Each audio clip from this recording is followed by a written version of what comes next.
Okay, I think we're good. I think we're ready. Hello. What do I gotta push this button. Bang. All right. How we doing, guys? Chat is not pulling up. What's happening here?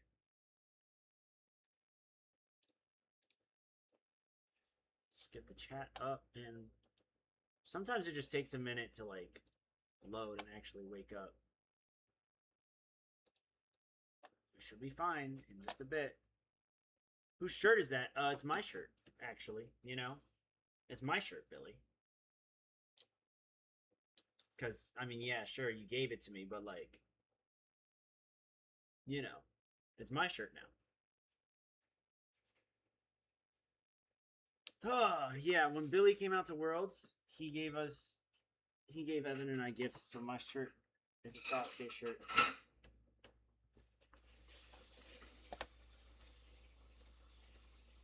Bro, what happened? Okay. Okay.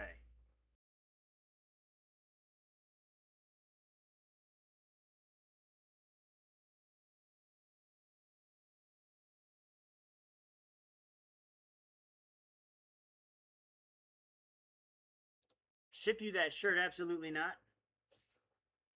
What's up, Topaz? British people low-key ugly, but Billy and his girl 10 out of 10. That's crazy. Okay. Well, on that note.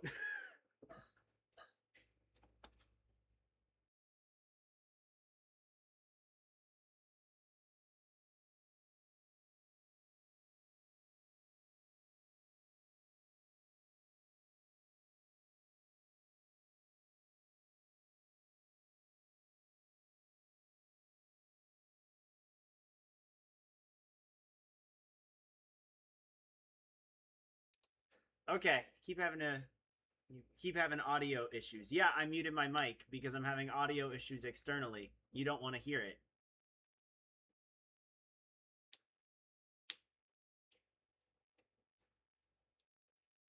I agree. You're such an eloquent speaker. Thanks, Casey. Anyways, yeah, guys, if it's very obvious when I go on mute because I'm just my mic is quiet. Oh gosh. Let's fix the audio here. Yeah, yeah. How's the gain on this looking? Uh, here. Oh, that's why. Oh my gosh, the gain's like down. Okay, cool. Well, guys, how was everyone's Christmas? I wanted to make sure that we were not streaming on Christmas because I don't think anyone would actually watch that. We already stayed up watching 4 hours of Sasuke, and let's not do that, you know?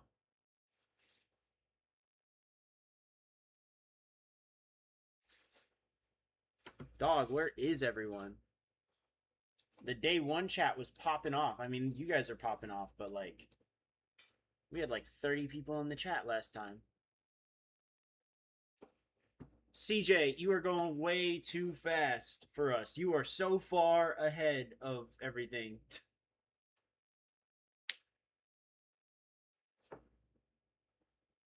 You're in San Antonio. What the heck? Oh, hi, Calypso. You gonna come on camera? Nope, she's walking away. All right, well, that's okay. She wants to just live her life. Very cool, very cool. My wife got the flu, so we didn't get to do a lot.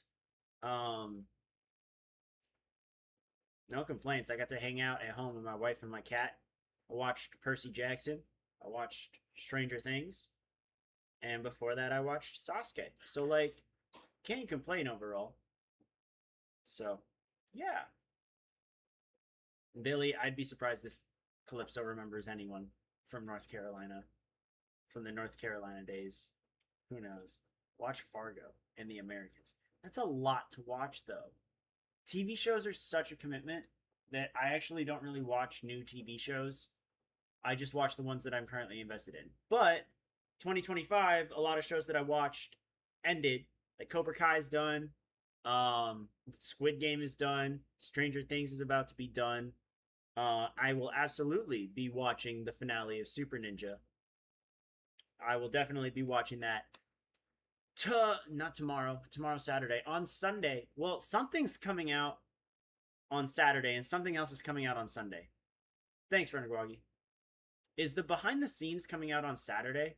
Does that be, or would the finale come out on Saturday, and then the behind the scenes come out on Sunday, or are they both coming out on Sunday?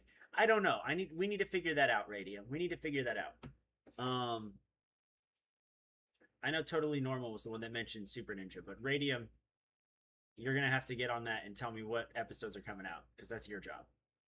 Anyways, Sasuke PowerPoint time. Yeah, but like, what's the episode? How long is it slated for? Because if it's like an hour, it's the behind the scenes one, and if it's like 2-3 hours, whatever, then it's the finale. You know. Okay, we're gonna keep that camera right there. Me and some of the TSN are gonna watch Sasuke 43 tonight, and I'm making an ADHD cut where all the boring reactions and interviews are cut. Oh gosh. Why, Billy, respectfully, why are you doing that? No, I have to take this back now. Billy, what are you doing? For those who don't know, Billy ran himself ragged doing the Iceberg and Yusuke as early as the 2 hours before Iceberg premiered. He did nothing in the last month of the editing process complain about how much editing he had to do and how much work had to be done. So why why are we doing that again? I don't know. Anyways. Also, why wasn't I invited? Ouch. Gosh. Feel like hot takes are more likely this time than last. I'll say it now. We need this tournament. Everyone's expectations kept rising. So this reset it for everyone. Really showcased who were the ones to look out for and the skill sets of everyone now.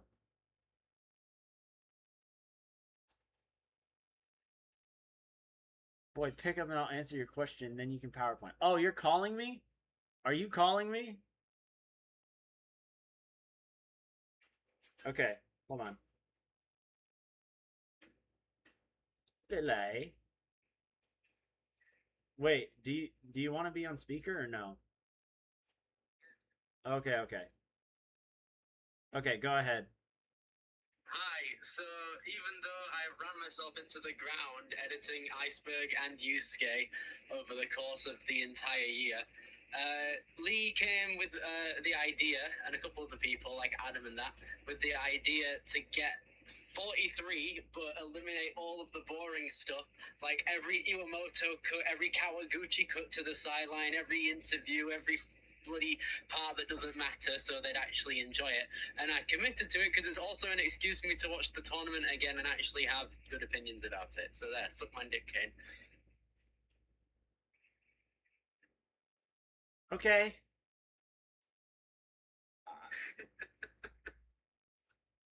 I'm confused. Very much so. If you need to ever watch 43 again for whatever reason, then use this. It'll make your life so much easier. I mean, I get that. But, like... What the crap? Billy, why are you doing this to yourself, man?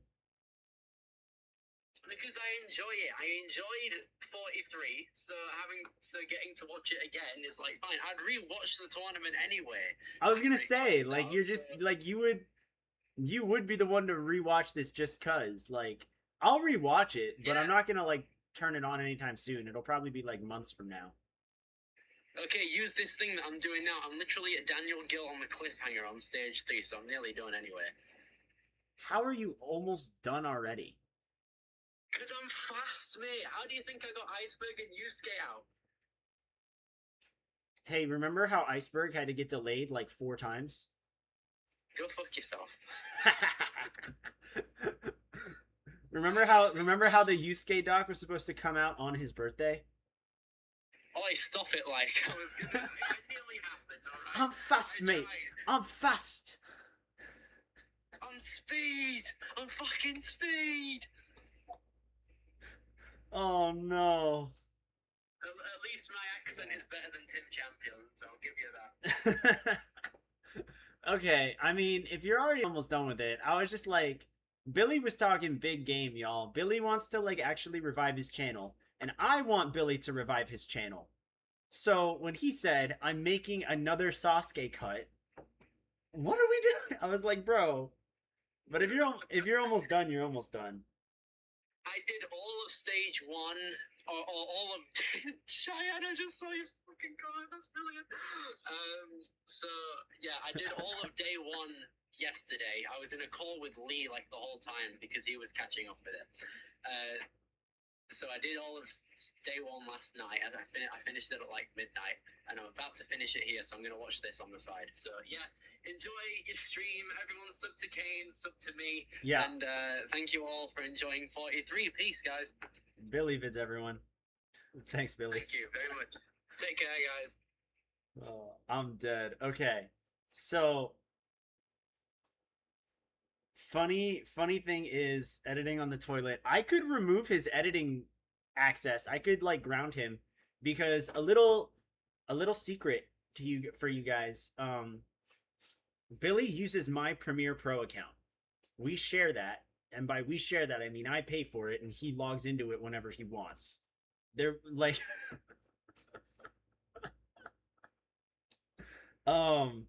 I could just cancel the Premiere Pro and just end it all. Oh, I have the power. But in exchange, Billy makes majority of my thumbnails. We have a good trade.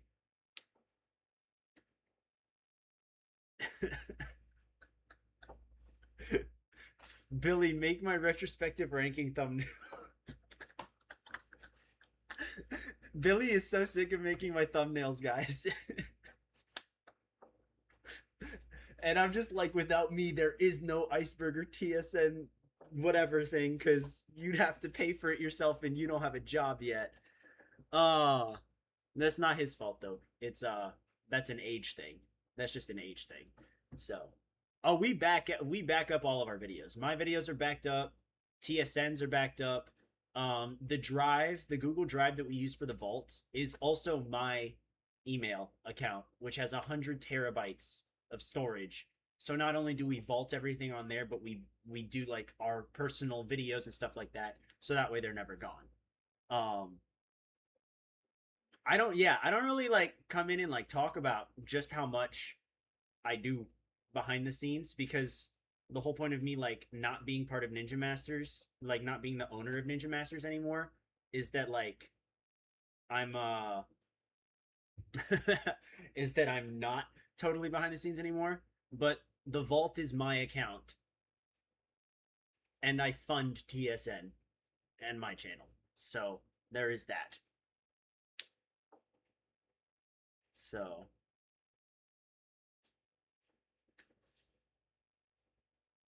that is true. There are times where I've called Billy, he's been editing stuff, and Isabel's just like in the room. just in the room. That's true, but I am funding my channel and your channel now, Billy. So financially, TSN wouldn't have made it out of 2023 once Adam Shaq left. But oh, okay, actual Sasuke talk now. Yeah, we down for that. We'll go to Sasuke 43.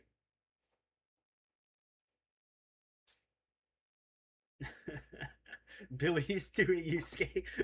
Stupid. Actually, hold on. Is the chat enabled on the thing to where? Yeah, it should be. Okay, cool. Shout out to Josh Levin. Isabel was also a camerawoman for the VHS section. Yep. The absolute frantic DMs that we got for Iceberg in the final like 48 hours of like, I'm filmed Isabel filmed this part with me, and then like I'm editing this part, and like it was crazy. No, it was crazy. Okay, Sasuke time. Oh, I forgot pictures. Oh well. Wait, no, that's not oh well. I don't like that. We need to add pictures. I'm like not even kidding. We need to add pictures. Sasuke 43 world round.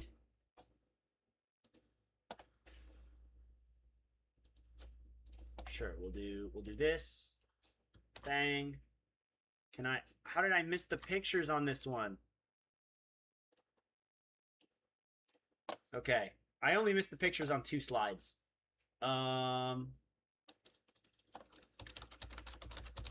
Stage 2.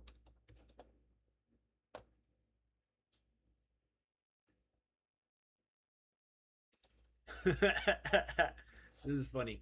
Okay. Bang. I was like making so many extra slides that I kind of forgot to add the pictures. So, which ninja show are you looking forward to in 2026? I might rank those. I might do a stream where I rank those. Okay. So, the pros, the internationals. I really did enjoy the world round. I've said this at least 5 times on this channel already. The world round really does mean something to me. It has been described behind the scenes, like this is something that only TBS knows, as the Avengers Endgame of the original International Ninja era. This is their send-off. This is the farewell. Obviously, I'm sure we're going to see some of these athletes again. We've got Daniel Gill here. I'm sure we're going to see Daniel Gill on Sasuke again. But at the same time, like, we're probably never seeing Yosua run a ninja course again. We're probably never going to see Sean McCall run a ninja course again. You know, it's one of those things where that whole era that not just I grew up with, but you guys grew up with in some capacity, whether it was just USA versus the world or maybe your home country's ninja show, like Ben Polson's not running a ninja show again, you know? That's crazy. Um yeah, like it's just one of those things that really did impact me a lot. It really did. So, as the kid who grew up watching International Ninja at 13 years old, finding and digging around the internet for every episode that I could find and getting excited about it, you know, it was crazy to think that the end of the tournament would come down to Tim Champion, Josh Levin, Ashlyn Herbert, and Daniel Gill all at the same time would be pretty. It was pretty nuts. It was pretty nuts. Um, do I want Sasuke World Round again or for the future? I will answer that later. Um, yeah. Well, I will be addressing that. No, Ilion hurts. Yeah, Ilion choked real bad. That was a bummer. And Donovan choking. Oh, that sucked. Um. Okay. The next pro that I have is the strong ending. I really do enjoy Yusuke's final stage attempt. I'm actually kind of glad he didn't win. Um, as much as I am a Yusuke fan and a Yusuke defender, and I am a firm believer that Yusuke is the greatest Sasuke competitor of all time, and now he's broken the final stage record, it just still feels a little too soon. It feels too soon for a third win. 1 or 2 more tournaments I think is fine.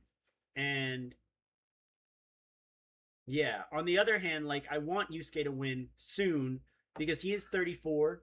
You know, people only get older and slow down. Oh no, does she eat the pills? Okay, good. Holy. Yo, my cat almost ate medicine. Apple cider vinegar pills. Anyways, um, imagine having to be a Yusuke defender just because the community hates bro for no reason. I'm dead. Um,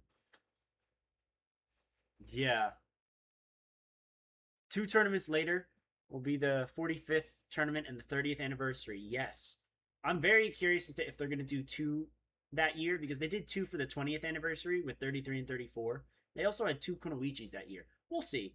But anyways, yeah, I think it was a strong ending. I think it leaves the door open for a lot to happen in Sasuke 44. And like honestly, Sasuke 44 has got some big shoes to fill with this tournament. Okay, I'm not gonna say that this tournament's like amazing or great or whatever, but I really did overall enjoy this tournament, and I would like for the quality to stay at this level, maybe a little bit under it at the very lowest. You know, Nagano's legacy. Oh my gosh, Caillou Nagano making stage 3 was so good. As an international fan and as a Nagano fan, this was like probably anything I could have asked for in modern era. Like realistically, that was great. Um, yeah, no, that was crazy. So Nagano, shout out, like just the edit before stage 3 of the profile that they did with Caillou like throughout the years and watching Nagano run and then the passing of the torch and everything. I'm like, dang, that hit hard. That was a really well done edit. I think personally for me, it's up there with the edit of like Kane Kasugi in his return in 40. Um, that I like it. I think it was that good. And then Swing Edge. I am so glad that they added the plexiglass to the Swing Edge. Not because it caused some fails and it actually made Swing Edge harder. It's because I can't stand when people borderline cheat on the obstacle. Like they're still cheating on the Y grab, pretty much. I'm glad you can't do that on the last grab because it really does separate the people who were half doing the obstacle and the people who were not half doing the obstacle. You know what I mean? And like, I criticized the Black Tiger trials about a month ago for like completing 75% of the obstacle. Like they did the spider climb and they just lifted their head up past the marker that they needed to go before dropping down so that way they could save like 2 seconds. And I understand that they're trying to be fast, but you're not completing the movement. You can tell Nakashima's not completing the movement on the Swing Edge, and that's why he failed the Swing Edge.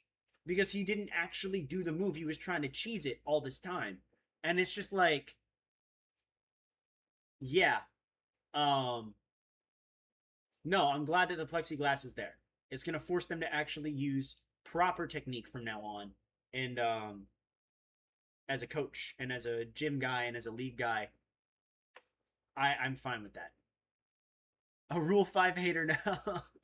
It's not that I'm a Rule 5 hater. It's if something is distinctly colored red and you need to grab the red things, you shouldn't be able to put half of your hand on something gray and not get DQ'd. I always thought that was stupid. That was stupid. All right. The meh. The pacing was meh. Now, there's only so much that you can do about this because, yeah, there just weren't a lot of runs after the World Round Stage 1. You know, you had 22 Stage 1 runs, you had 12 Stage 2 runs, and then you had 10 Stage 3 runs. That's 52 runs, or 54 runs, sorry. No, 44 runs. My math is great. 44 runs for 4 hours. 11 runs in an hour. You do the math. Each competitor should get about 5.5 minutes of screen time, which is bonkers. That's just terrible pacing. So I understand that stage 2 and stage 3 especially, they were going to feel really slow. And they did. They did. On the other hand, there's only so much you can do about that logistically. The same reason, like, it's the same thing that happened with Germany's finales, right? You can only stretch it out so much if you have a 3-hour episode and 15 combined runs, which is what the finale of Germany 10 was, right? So I get it. It just isn't great. There's more content and more courses in this second day of Sasuke, which in my opinion makes it a little bit better than like the Germany 10 finale, you know? Yeah, it was a lot. Stage 2 is also in the meh category. I'm not a fan of the fact that 10 people cleared out of 12, you know? I obviously want stage 2 to do more damage, and I want stage 2 to be more impactful in the overall tournament. At the end of the day, it only took out Benny Grams, who had never done the course before, although he failed on something he's done before. And then Keitaro, who I don't even know what the heck happened. That was kind of nuts. Yeah, was not expecting a Keitaro fail on stage 2 because I didn't know the individual Japanese results on stage 2 or 3. I only knew that Yusuke cleared stage 3. The exact information I was told was the 4 internationals that cleared stage 2 and that Yusuke cleared stage 3. And then they told me every competitor except for Yusuke fails on or before the cliffhanger. On paper, that sounded disgustingly bad. You know, like, I'm going to break the PowerPoint for a second. Imagine you hear everyone fails cliff or before except for Yusuke. On one hand, you know, Yusuke stocks are up. On the other hand, as a tournament, that sounds really boring to watch. So that's another reason I'm glad that Swing Edge was a thing, because in my head, I thought it was just going to be people tanking Dimension. Like, Dimension, the whole time. That's what I thought we were looking at. And so, yeah, it was tough. I was genuinely, like, pleasantly surprised with how much damage the Swing Edge did. And I also found it a little funny that the way Tomo fell on stage 3. Obviously, I'm not preying on anyone's downfall here unless they're Ryo Mitachi. But, like, Tomo's fall was, I was like, oh, we're just done. That was crazy. Yeah. So given the circumstances of it being 2 days and having the world round and everything else, I think this works. I think if you were to make this like a 1-day tournament, this would have been horrendous. This would have been terrible.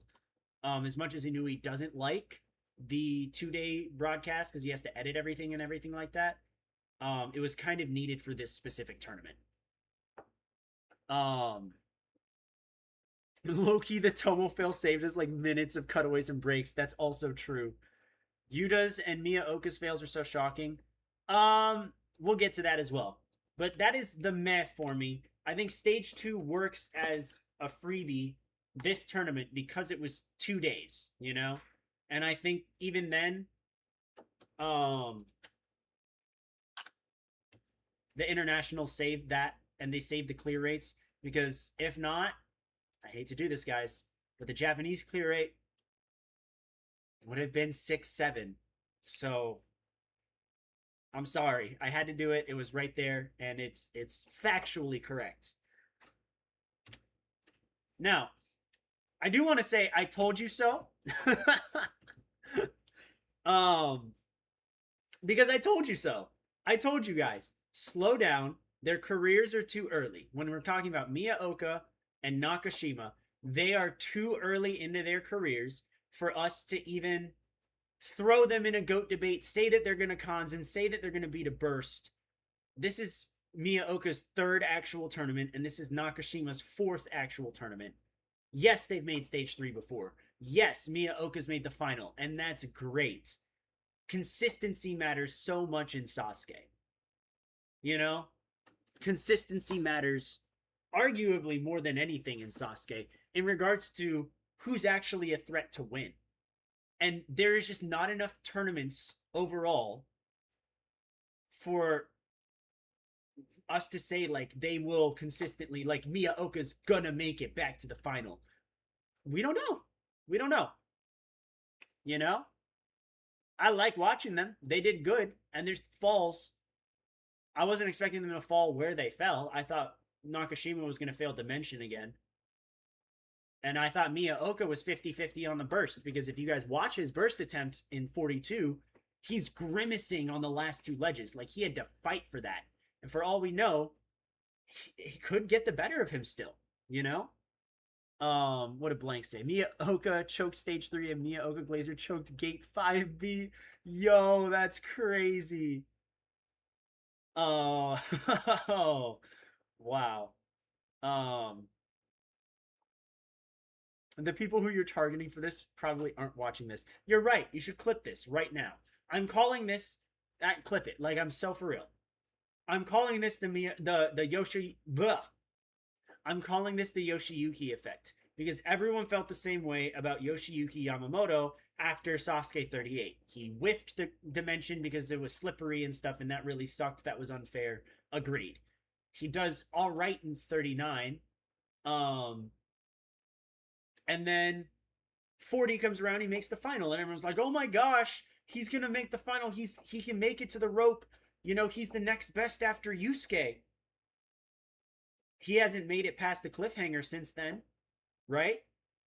And suddenly Miyaoka does, he did something. Yoshiyuki did something once, and everyone says he's the best after Yusuke. Miyaoka did something once, and we're saying he's the best. He's gonna clear. He's gonna get the win over Yusuke. Are we dumb? Like, have we been here? We've been here before. Not even 3 years ago, we just did this. Not even 3 years ago. And so it's ridiculous. It's ridiculous, and it has to stop. Nakashima, I think, is much more likely to eventually achieve total victory because he's 17 or 18 years old. He has so much time ahead of him, so many more opportunities ahead of him. Whereas next tournament, Miyaoka is going to be 33. That window is smaller for him. First off, just going to throw that out there. I also stand by Tada being top 3, honestly, because Tada is the most consistent and he improves steadily every tournament. I've said this before, I'll say it again. I'm going to do the Tada rant again, because why not? Tada, all right, gets his breakout on stage 3 in 36. Then he makes the final in 37. But then, that stage 3 was nerfed. So stage 3 is buffed with the working dimension in 38. He fails the dimension. He gets back there in 39, which is something that a lot of people couldn't do because of rain, right? He gets back in 39, 4th tournament on stage 3. He clears the dimension, but he fails the vertical limit Kai. He goes back in 40. He beats the dimension again. He beats the vertical limit Kai. So he's improved since 37. He improved from his result in 38 and 39, and he makes the final in 40. We're not going to talk about his final stage attempt in 40. It's unfortunate that he can't Jugodan. He gets to 41. He clears the dimension again. Very clearly has it down, right? He fails the burst. He doesn't even have a good attempt on the burst. It's a pitiful attempt on the burst. He gets back in 42. He makes it significantly farther on the burst. Significantly. All right? So it's a bummer that he failed stage 1 here, because genuinely, I can't say he's going to clear the burst, but I can say that we can expect him to beat the dimension because he's done it 4 times in a row now. And I can say that given his track record, there is a chance he could clear the burst. And we know he can do the pipe slider because the 2 times he's made it to the pipe slider, he's beaten it. So I'm just going to throw Tada back in the ring there. But with that said, we need to slow down. These are new competitors. You need to let them have their time. You need to let them breathe. And you need to not be calling people the GOAT when they have not put up GOAT stats. Period. In 40, he almost did fail. Yes. 40's pipe slider, I think, was different from 37's as well, right? They removed the stoppers or something. So, that makes sense. But he did make it. All right. The cons. Yeah, why'd they cut Mai Watanabe? I know that Mai was on day 1. I know that this was on the day 1 stream. Why was she cut? The only woman that did better than Mai Watanabe was Jessie Graff. Mai Watanabe beat Addie Herman, Olivia Vivian, Ayano Oshima. Why did they cut her? It was forgivable on day 1 for me because, she was a successful run in a group full of people who failed super early. So they wanted to make it seem tougher, right? They want the storyline. Stupid. It's so much worse now. She had the second best results of the tournament for women across the world. That's so dumb.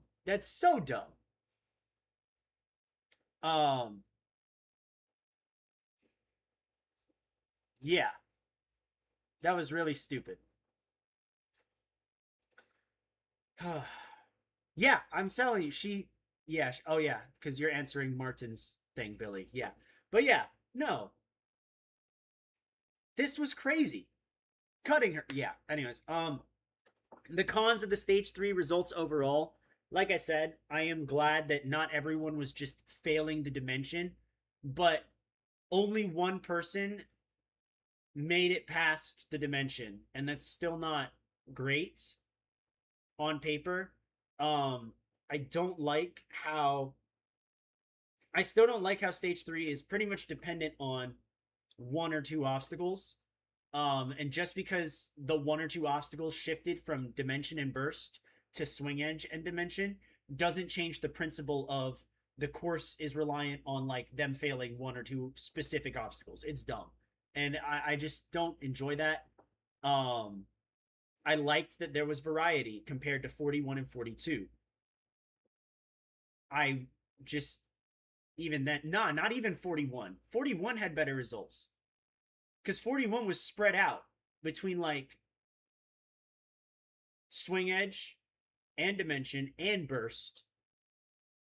You know, even 42 was a little more spread out between swing edge, dimension, and burst. And then along the way, you had like Geo failed a sidewinder.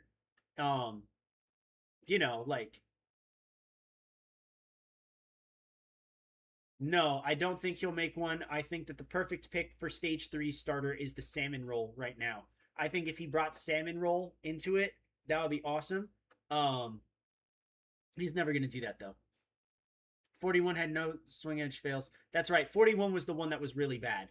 41 was the one that was really bad results wise. 42 had better results. Um, yeah.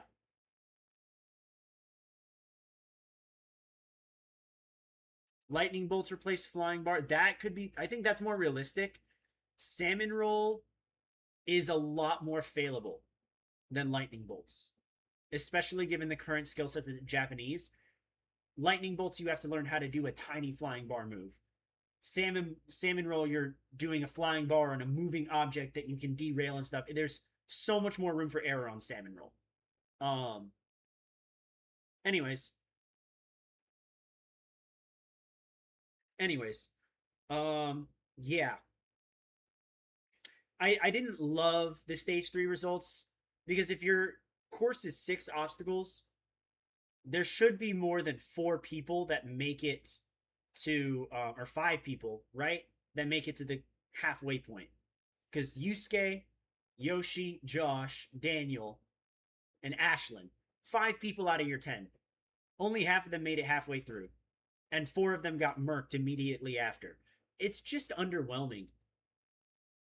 I wasn't happy with the swing edge results because they're good. I was happy because I was relieved that it wasn't a dimension massacre again. You know, my bar is low when it comes to Sasuke. My bar is not to the floor like other people. Um. So yeah, that's my thoughts on stage 3. Now we do have an MVP and an honorable mention. We're going to give you guys a minute, just like last time, to guess who the MVP was. Last tournament, or the last day of the day 1 broadcast MVP was Yusuke Suzuki for his retirement. Yusuke Morigoto is Billy's guess. Yusuke, Donovan or Yusuke. Gee, I wonder who the MVP is. Yusuke, Josh, or Caillou. Yusuke and Josh. Tim Champion. Valid. Honestly, Tim Champion coming back. Tim Champion's an underrated guy. Look, I just want to say right now, Tim Champion, right? 2019, Kanzen's Ninja Warrior UK. First European champion. Barely clears it. Does not have the upper body strength for anything outside of Europe, honestly. Vanishes and goes back to parkour for 3 years after UK gets canceled. Comes back as like a bounty hunter for Race for Glory. Doesn't lose a single race. Doesn't fail a single obstacle. Right? Absolute bot. Just hunting down everyone, ruining people's seasons. Right? One of which being Ali Hay, who at the time was like a contender to win everything in that show. And then And then a year later, he goes to France as a part of Team UK, where he juggernauts the invisible ladder to take out two members from other teams. And like doesn't do half bad on the other courses either. I was very surprised with his performance. Then for 2 years, he doesn't do Ninja again. He comes back for Sasuke and makes it to stage 3. That was Tim Champion's just like a sleeper agent for Ninja. It is hilarious. Bro was injured in France as well. Um, Also, Tim Champion is arguably the best in the world at Lachey's right now. His Lachey tech is absolutely insane, and it helps out with his parkour so much. His Lachey's are beautiful. But the MVP, a lot of you guys guessed it. Someone actually guessed my top 3. It's Yusuke. Honorable mention, Josh Levin. And third place, Poke got it right. I think that was Poke. Yeah. My third place is Caillou. Second is Josh. Caillou, obviously, because he's a Nagano. And, that was just really big as a Nagano fan. Josh Levin takes second because Josh is a super fan of Sasuke, of Ninja as a whole. I don't know if you guys remember the OG Josh Levin interview in the old TSN, but that guy, like, he could have been on SMF back in the day. He was such a big fan. And you could tell by the way he was running the course, like stages 1 and 2, and stage 3, honestly. Like, he studied hard for this course, and he had a plan. And it clicked with me when he did the Salmon Ladder, Nobori, and Kudari. He dismounted, and as soon as he landed, that man took off in a sprint, and no one else did. You could tell, like, just the little things like that. I like to plan in between obstacles just as much as I like to plan when I'm on the obstacle. Because sometimes if you rest for too long, you run out of time. And you could tell that Josh was moving with that urgency because that was going through his head. Because he didn't want to blow his shot. So, like, big shout out to Josh Levin. He absolutely, like, not only thought his way through the course, but he delivered. And he absolutely kicked butt. I do hope they bring him back for Sasuke 44, considering he's tied for the second best result in the tournament with Yoshi. But of course, I mean, Yusuke. Yusuke put the tournament on his back. Let me just ask you a question here, right? If Yusuke failed before the burst, right? And this tournament ended with the best results being on the dimension, how would that make you guys feel?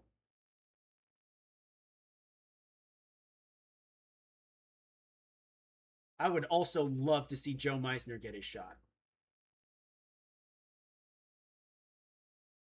I'm going to reiterate the question.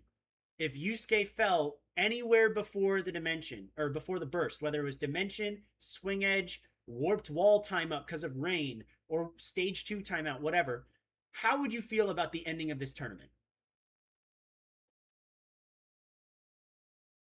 Disappointed, right? It would be super underwhelming, right? The only reason this tournament is not like an all-time stinker is because of this man, Yusuke Morimoto, making it past the dimension, clearing the burst like it was his bitch, honestly. And like, that's the first time I've sworn in this stream. It's the first time I've sworn on stream in a minute. But he made the burst look way easier than Miyaoka made it look. And then he almost won again, right?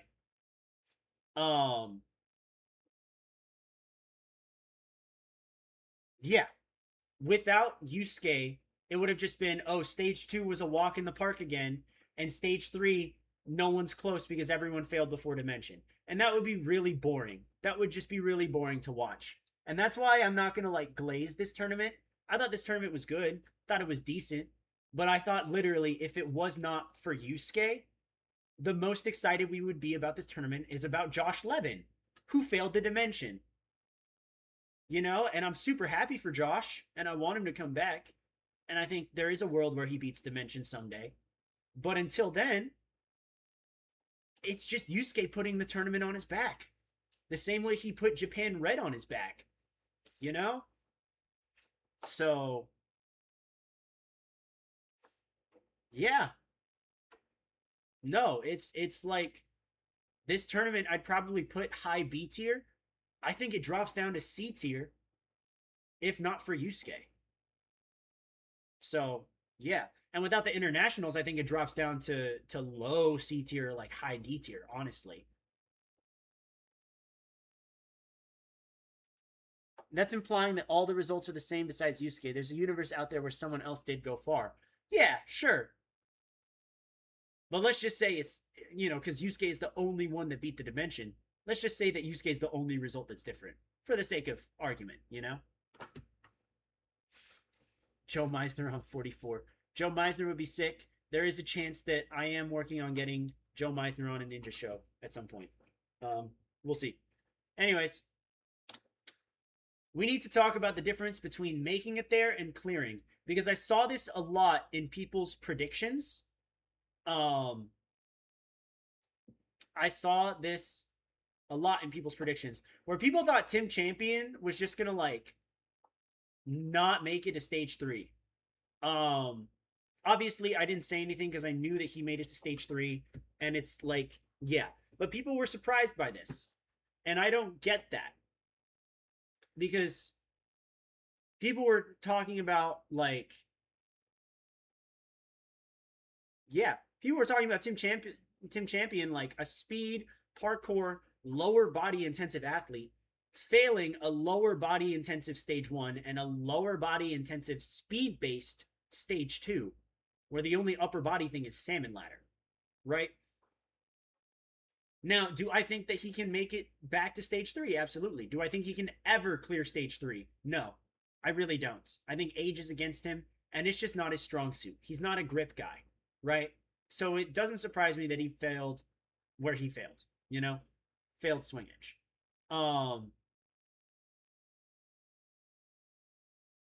What does the top right say? Yeah, the top right says, in air quotes, can clear stage 3, definitely can't get there. Because Ryo Mitachi is an example of, supposedly he can clear stage 3, but he definitely can't get there. It's just...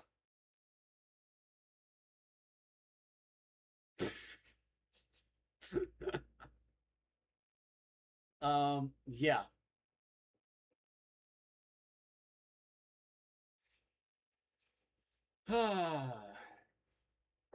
Failing before stage 3 because he'd be rusty, that's fair. Benny and Tim are cut from the same cloth. Yeah, they're parkour athletes. They can do ninja. They can do upper body stuff. They have the technique for it because they have trained for it in the past. And the only upper body things that Tim Champion faced were Dragon Glider, which he could handle, and Salmon Ladder, which is such a fundamental obstacle that, of course, they know how to do it. Benny tends to get way too antsy. This is something that he does in Germany as well. He rushes and he lets his mind race way too much to where he makes a stupid mistake so many times. That is quite literally what he's known for. Whereas Tim Champion's speed is so much more dialed in and controlled that it would make sense that he would outperform Benny. But yeah, we need to start acknowledging the difference between making it there and clearing. That's what it says in the top. The difference between making it there and clearing. Because Tim Champion can make stage 3, he definitely can't clear it. Ryo Mitachi can supposedly clear stage 3, he definitely can't get there. You gotta be able to do it all. You got the revelation that Tommy Matthews is your Ryo. That's hilarious, bro. Yeah, you have to be well-rounded. That's the whole point of that's the whole point of this. They are well-rounded athletes. They can make it to stage 3, these two. But then it comes down to, this is step 1. Can you make it there? Can you consistently make it there? Right? It's very simple. Ryo can't consistently make it there. Tim Champion probably can consistently make it there, but he doesn't have the tangible skill, the grip, to beat stage 3. So it's kind of in vain, right? So that's my little lesson. I guess that's more soapbox-esque than anything else I've done.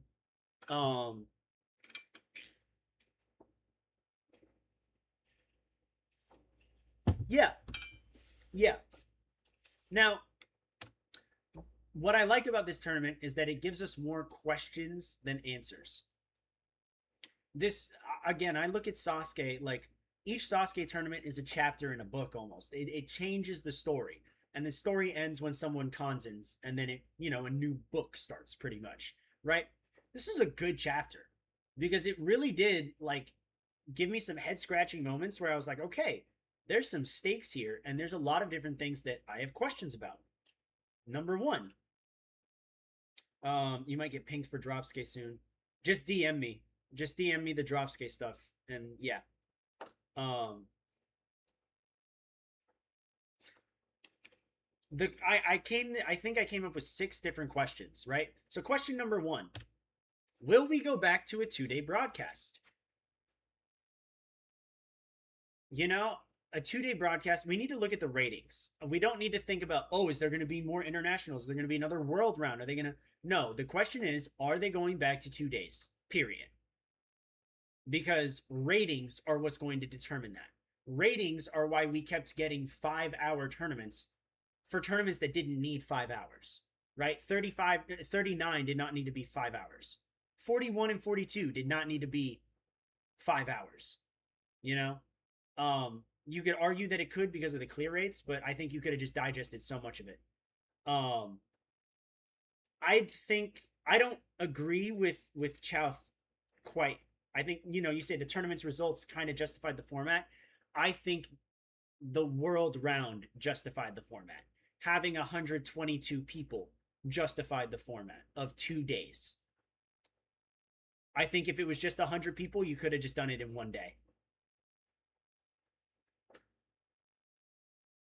TBS said 2 days or no, either 2 days or no world round. Ooh, interesting. That's good leverage. That's good leverage. Now, the ratings for this will determine whether or not we're going to get back to 2 days. And the ratings around this time of year for Sasuke are typically pretty good. That's why it's repeatedly airing in December. So, my guess, if I had to guess, there's a good chance we're going back to 2 days. It's not a guarantee yet. And then obviously it'll come down to number 2. Will we get another world round? Day 1 was higher than day 2. That makes sense though because day 2 was literally Christmas. Like airing something on Christmas, it's not like suicide for a show, but it's not you're going to take a hit because people are doing other things on Christmas.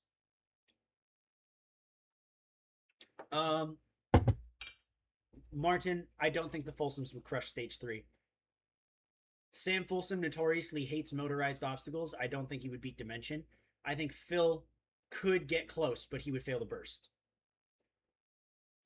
I don't think we're gonna get another world round. Not soon. Not next year. That's just me personally. There's a world where I could see Inui saying, "Oh, well, they gave me 2 days again. I have nothing to fill the 2 days with, besides 2 hours of Iwamoto content. So we're gonna do the world round because whatever." I just don't see that happening yet. I think it's way too soon to do another world round. If this world round was the farewell of the first wave of international people, I think the next world round should be the beginning of the Bonnie J era. You know, I think that should be how they do it. So it's like, yeah, you should wait until the new wave of international people come in, until new ninja shows pop up worldwide. The only way I see this coming back is if Inui just runs out of ways to fill up airtime and he's like, dang it, I need to fill up 8 hours again. I'm going to do another world round just to stat pad, to fill up an extra hour and a half. 30th anniversary? Maybe. Maybe. Oh, dude, the teens absolutely have the leg strength. You would be surprised. You have, like, having stood next to many of the top teen competitors, they're all, like, grown men now. They're all between ages 18 and 25.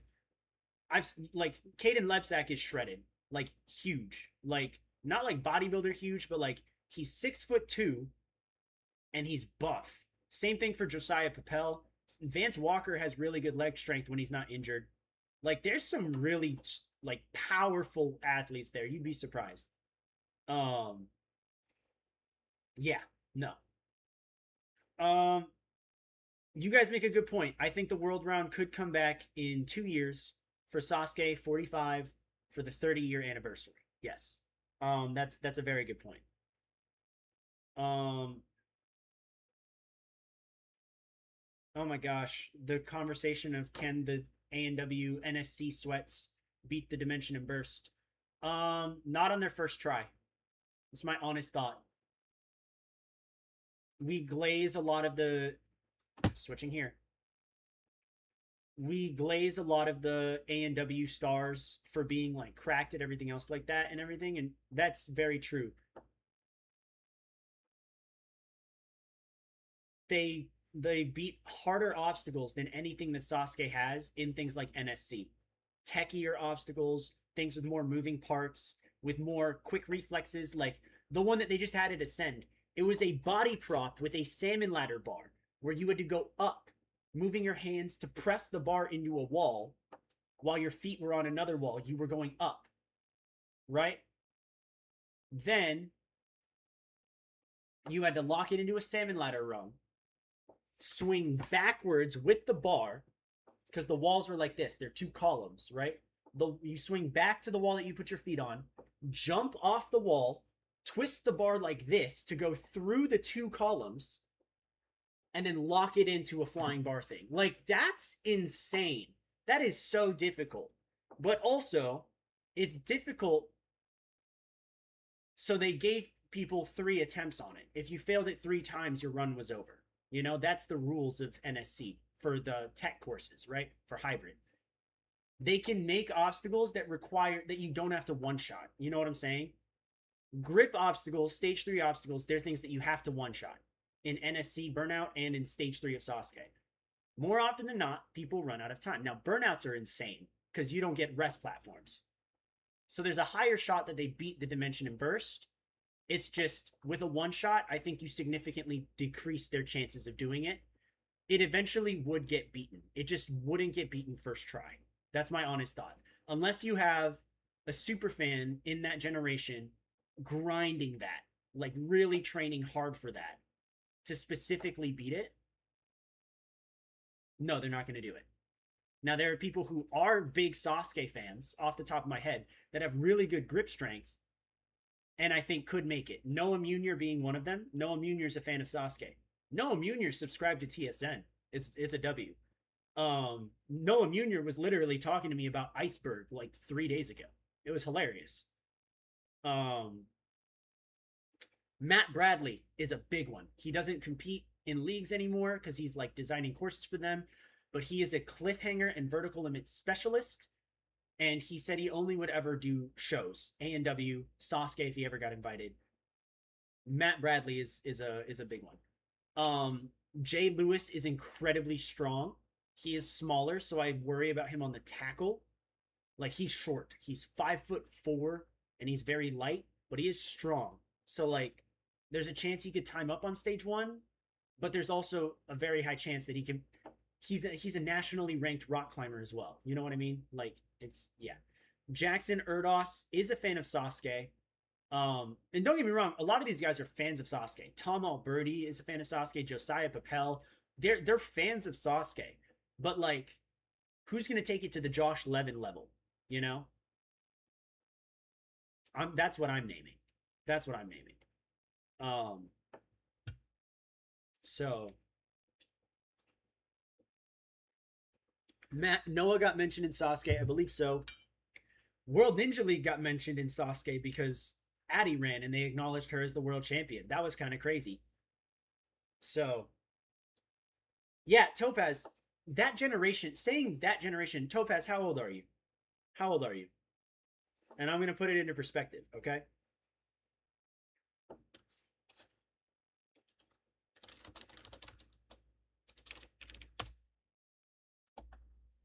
"22. You're their age. Sam Folsom is 22. Matt Bradley is 22. These are not teens anymore, guys. These are young adults. Noah Munier is 20, 21, even then.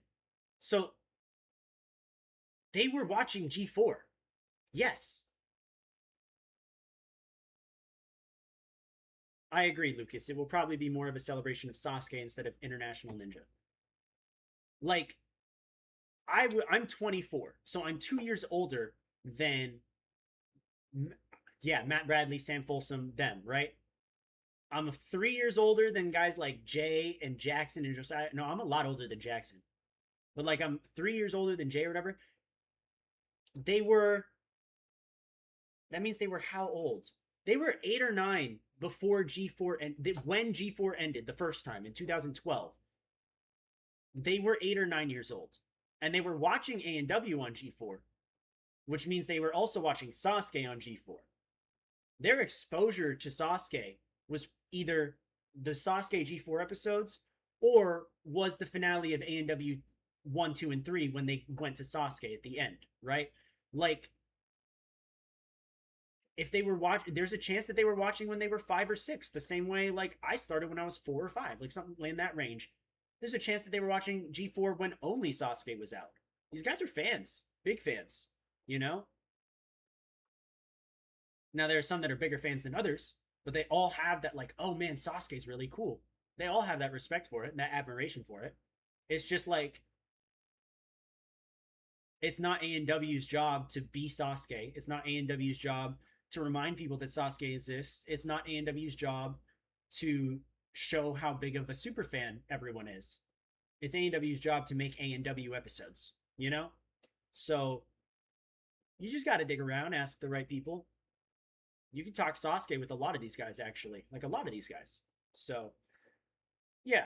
And I know that some of them were asking specifically for tapes this year, for like ways to watch this year because of their friends. Like Jay Lewis is very close to Josh Levin. So he wanted to watch Josh live.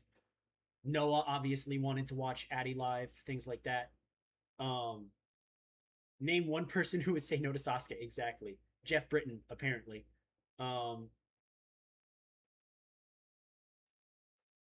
Yep. So Casey hit it right on the head. It's A&W's job to create entertaining television as well, not the perfect results. Agreed. All right. Now that that little rant is over, they're not as young as you guys think, you know? That's all I'm saying. Now that that's over, we come into question number 3. This is where we get a little more pointed with our questions. Once Yusuke figures out an obstacle, he doesn't fail it again. Does he have the burst locked? Now, obviously, right? Like, Drew, I'm dead. Obviously, like, he's failed the warped wall in recent memory because of the rain and stuff like that. But in terms of actual skill, right? He failed the flying bar, he hasn't failed it again. He failed the pipe slider, he hasn't failed it again. He timed up on stage 2, he's never timed up on stage 2 after that. He never actually failed the dimension, which is actually insane. He failed the vertical limit Kai, and then he never failed it again. He's now beaten the burst. And he beat the burst relatively easy. As easy as you can make that obstacle look. The burst is still the hardest obstacle on the course, though, by far. Does he have it locked? He still fails the warped wall because of rain. Yeah, it don't matter. He's never failed a cliffhanger, period. You're right. Yeah, it's kind of crazy. If a more grip-intensive obstacle is introduced, he could fail. That's a very good point. Renegwagi makes a very good point. If there is a grippy obstacle that pumps him out and fatigues him a little more, yeah, the burst suddenly gets a lot harder. That makes a lot of sense. Yeah. Bro never klaxoned on stage 2 after 30. That's so true. That's crazy. They can always modify the weights of the burst, but I think that's probably after he Kanzens or when he's out of his prime. That's also very fair. The metal spin must return. To stop Yusuke, we need the metal spin. That'd be hilarious. I mean, like I said, when something happens once, it's too early to call, right? I am only bringing this up because of Yusuke's track record with his fails and clears. But obviously, there is still that voice in my head that's like, well, he could fail. In my head, if he gets it again next tournament, he's not failing it again until he's out of his prime, you know? So, he did klaxon in 43 on stage 2. I still think his most badass stage 2 run is Sasuke 38 because that round was taking so many people out that had like done it before, and it was surprising, and people were worried about Yusuke because he wasn't known for his speed, and he put up one of the fastest times, like the second or third fastest time. Yoshiyuki was faster. I don't think anyone else was faster, right? Like that was crazy. That is still one of my favorite runs of his.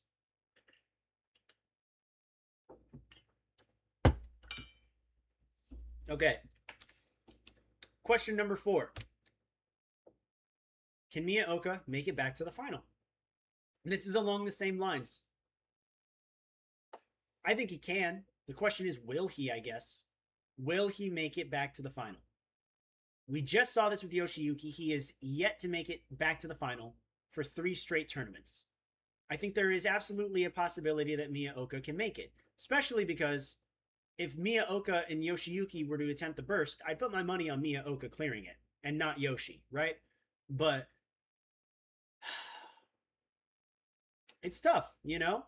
He's obviously taken a step back, and it's his first step back in his career because he didn't even make the dimension. So now Miyaoka has gone from something that feels like a possibility. He now feels more like a question mark. And I think that's something that's exciting about this tournament because Yusuke has a little bit of a question mark around him. Miyaoka has a little bit of a question mark around him. And the broadcast structure itself has a giant question mark around it, right?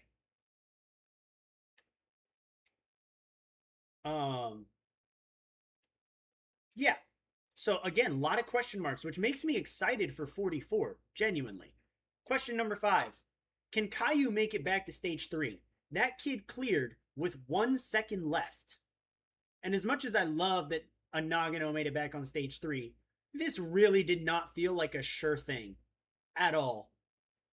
Like, there is a chance he times up on stage 2, especially if they change the time limit next tournament, you know?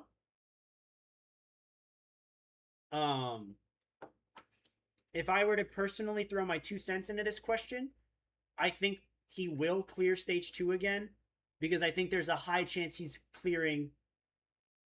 I think there's a high chance he's training stage 2 specifically and stage 3 more this year. I think this year it was more about training stage 1 and getting past the rolling log, right? Now that he knows he can do it, I feel like he's going to put more intensity into training stage 2 and more intensity into training stage 3, right? Yeah, Yuta did have the fastest time. So I think there's a chance, but I also, again, there is a question mark with him because he had the slowest time on stage 2 and he can definitely improve. There is room for improvement, which is great, but how much will he improve? So, yeah, that's the 5th one. The last question. This is going to make so many people mad. I can already tell. Cuz again, what's something I've said about the stars of Sasuke? What's something I've said about the stars of Sasuke in regards to their activity on the show? I'm going to let you guys answer because I've said this at least 8 times on stream. So for those of you who have been around, you would know. Is Sasuke good? That's not what I'm referring to. Will they retire? Radium hit it right on the head. Are they washed? Should they retire? Do we need them on our screens anymore? On our screens? That's the question, right? Should they be forced to retire? Yep, things like that. All right. The last question that I have is so validating. All right. The last question. Did we lose anything of value from the competitors who failed stage 1?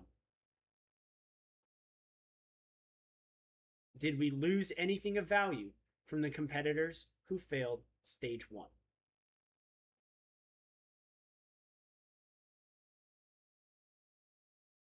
Think about that for a second. Because in regards to the course and the clear rates, and the specific places people fell on stage 3 and the clear rate of stage 2, it's underwhelming. But in regards to the actual competitors that we saw on stages 2 and 3, I'm kind of fine. I'm kind of like actually perfectly satisfied with the not just the amount of competitors we got on stage 2 and 3, but the specific people that we got as well. I'm kind of satisfied with that.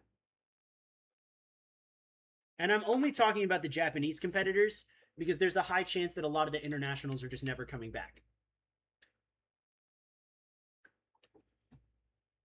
Do they have anything to prove for 44? Interesting. So I'm gonna answer the question right now. Again, I'm only talking about the Japanese. I'm gonna give you my answer. Whether you agree or disagree, completely up to you. Everyone's entitled to their own opinions, right? Tada, June.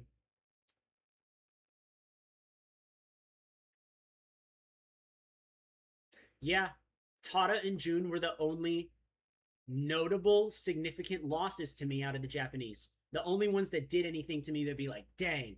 Oh, and Yuji. Tada, Yuji, June. Those are the only 3 Japanese competitors that failed stage 1 where I was like, dang, we lost something of value. We lost, yeah. Um, Kajihara, sure. I could throw Kajihara on the borderline. He's a little exempt from this because he does have celebrity status. So like we know he's gonna come back regardless. But Araki, losing Araki did nothing for me. Losing Ryo, Kano, and Shunsuke when they're all out of their primes did nothing for me. Losing Hyoki didn't really do much for me, but I will say he did put up a good run. Um, Losing Muto did nothing, especially because we haven't seen a run in full from him in a while. Losing Gio was a little tough. I will give him that. Did I say Akari? It's Araki, bro. Or maybe you just type Araki. Yeah, losing Araki didn't do anything for me. Losing Gio was a little tough. Losing Yamashita, You make a good point, Topaz. He is at risk of not being invited back now because he's only made stage 3 once and he hasn't replicated that success. Valid. Losing Snowman is tough for ratings.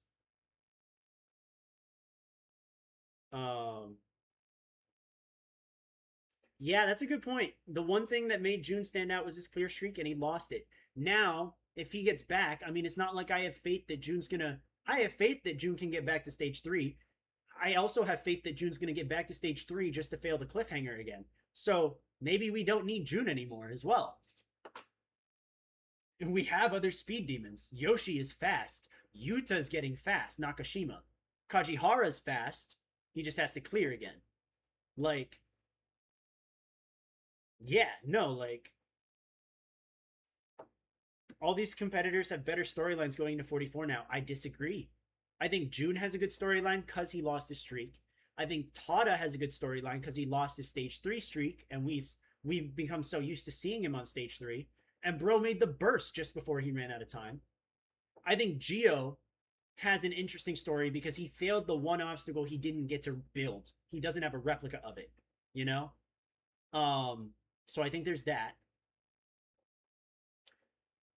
And then Yuji, I think just being active still and picking up in his 40s, Yuji should, still have his shot.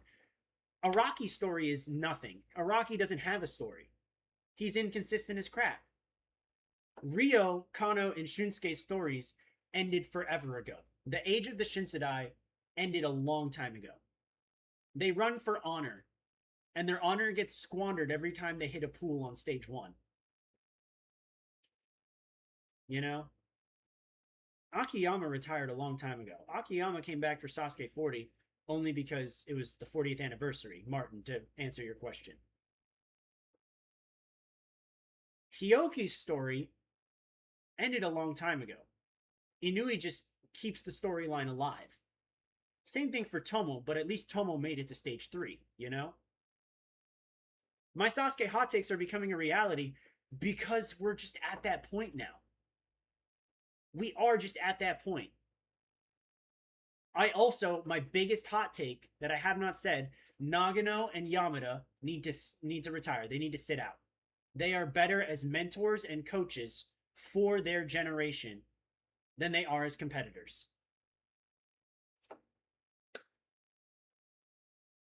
Same thing for Bunpei. I loved having Bunpei back last year. I'm glad he came back this year. It does nothing. Especially if he just is going to kamikaze Rolling Hill. Shingo's the only all-star that should still be active because he's Shingo. He's been to every single one. Like, it's, yeah. We did know that about Yamada for a good while.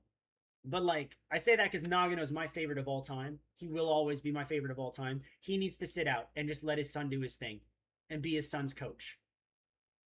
And not try to be the first father-son duo to clear stage 1. Because he will forever be looked at by the current generation of Sasuke fans as the weak link in the father-son duo. Because he's old and he's not going to do it. You never want any of the Shinsekai All-Stars to retire. They'll just be replaced by celebrities or worse competitors likely. How do you know they're going to be worse competitors? How do you know? You don't know. That's the thing. Nagano took 3 tournaments before he made it to stage 3. You know? Like, a lot of these people, they take time to get their breakouts. They take time. Let's talk about Yusuke as a kid. He didn't do anything of significance in Sasuke for a long time, until 27. And he started in freaking 19. Like, you never know. But the problem is we're never gonna know if we never get a shot over people who are just done. They are done.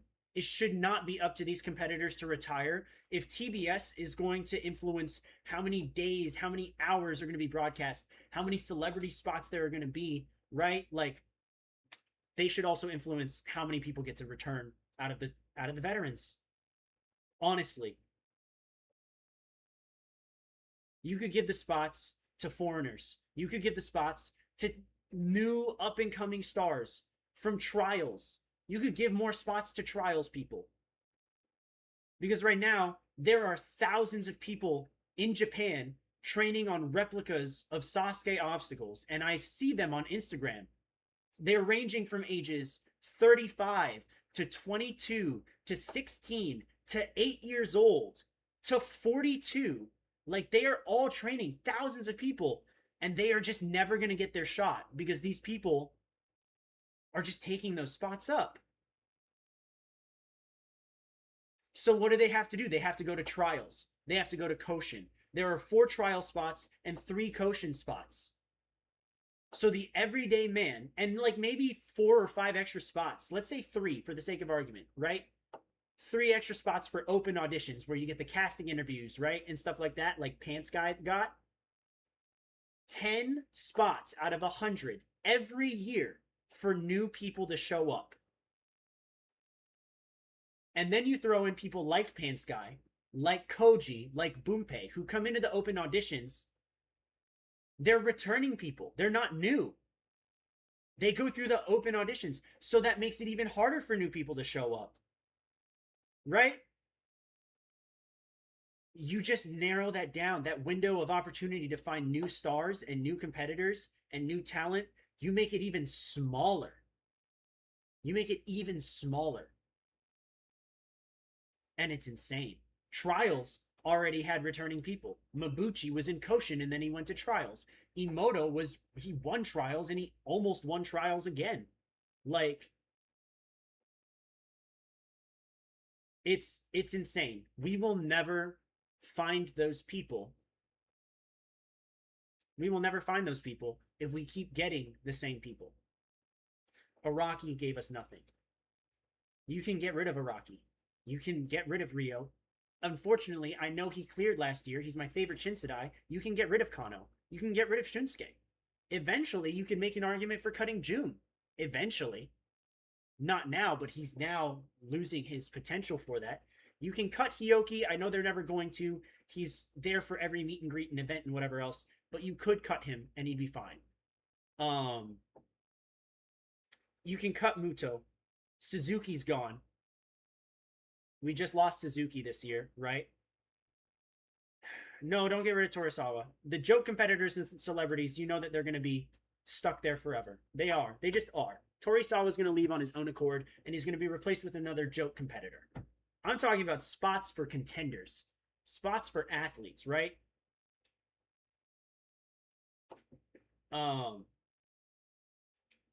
Maybe cut Yamashita. Get the kitty buns on Sasuke. That's crazy. That would be so good.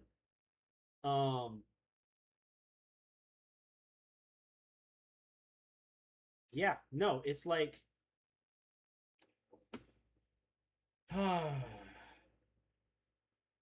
you can low key get rid of Tomo, yes, but Tomo is still delivering the results to kind of defend himself. So, yeah, like I think at the moment I'd cut Hioki over Tomo because at least Tomo's making stage 3. I just dropped another 5 spots. So if we've got 10 spots open to new people and 5 people go, 10 to 15 spots for new people is not bad. You know, you can still get your one-off returns like Koji or Pansky or whatever while still getting new talent. And that's not bad. And if the new talent doesn't deliver and like let's say you get new people and they just whiff the Prism, right? And they whiff Rolling Hill. Okay, don't bring those guys back. Suddenly, more new people can come in. Have the door be a revolving door. Don't have it be a little club where the bouncer's like, you're in, you're out, you're in, you're out, you're in, you're out. Like, that's dumb. That's dumb, you know? It's tough. Yeah, I have a problem with that. So it's once again, I just asked the question, did we lose anything of value from the competitors who failed stage 1? I'm happy with the people that we got on stage 2 and 3. And I'm only talking about the Japanese, okay? Tomo was a pleasant surprise given the clear rate. Tomo was a very big surprise for me. When I heard that Tomo cleared, I was very shocked in a good way. Because he was kind of the wild card of the tournament in my head. And I think, you know, having a wild card, it can be nice. Caillou and Nakashima being the next generation of stars, making it to stage 3, even just making it past stage 1, super happy with. That's 3 out of 7 people I'm happy with. Miyaoka and Yusuke and Yoshi being, in my opinion, the 3 most likely threats to the final stage. Like, if you put them on the final, they're the 3 that are doing the best, even though I think Tada's more likely to make the final than Yoshi. I'm happy with those 3. So that's 6 that I'm happy with. And then Keitaro actually, like, remaining consistent. I'm happy with that. Of course, I would have liked for Keitaro to make it to stage 3, personally. So, what's up, Kareem? Yeah, he never would, but I'd also love to see Ryohei.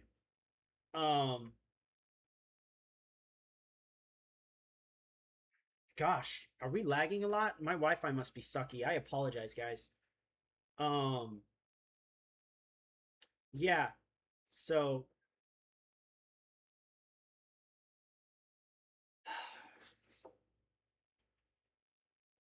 okay, yeah, we're good. I just wanted to make sure the camera was all right. Um, very frustrating. Very frustrating that we get so many people that just don't need to be there anymore. We had 7 solid athletes, in my opinion, get past stage 1. And it could be 10 or 11. Like, I'd be fine with that. You know, again, I think Tada, June can stay for a little longer. Yuji can stay. And then, who was the last one that we said? Gio. I want Gio to stay. Besides that, that's 11 people. I think 11 stars to promote, that's not bad. And if we have to keep Hioki because Hioki's a personality for the show, then keep Hioki. We're at 12. 12 is not bad. Everyone else, bye. Give us new people. Give us new people. I'm really tired of it, and I think as time goes on, I mean, I think I've always been right about this take. And I think I've always been right about the take of like when the course is the same, it doesn't show talent, it just shows consistency. Your adaptability is big. This tournament showed adaptability and who had it and who didn't and who got screwed over by rain as well, you know? So, what's up, Alex? So, yeah, I am just at the point where I just think I'm more and more right every year. And I don't mean to sound that, I don't say that to like sound.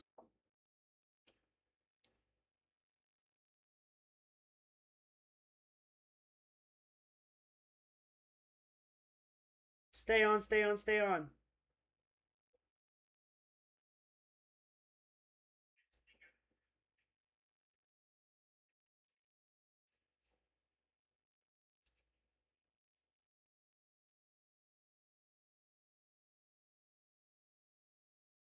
Guys, what can you hear?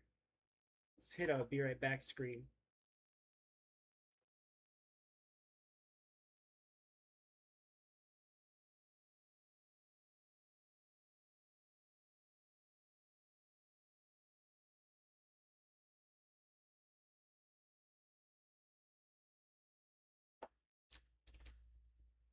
Okay. I don't know what just happened there. Hopefully it's fine. So I was saying I don't mean to sound smug. I don't mean to sound like a know-it-all or whatever, because I know I don't know everything about ninja. But I also think that out of a lot of people in the ninja world, I make it a point to learn more than them. Um, yeah, I make it a point to learn, whether it's as a competitor, whether it's as a course designer, as a fan who asks producers or members of production for different shows or leagues or projects or whatever, whether it's as a coach or whatever else. Like I'm constantly seeking out that knowledge, and yeah, that's so I make it a point to learn as much as I can. And so I've always tried to be as realistic with my takes as possible. And slowly, I think it's starting to become more of a reality. And I think I've been able to see that for a few years now. And it's just, we're at the point where it's happening. So, yeah.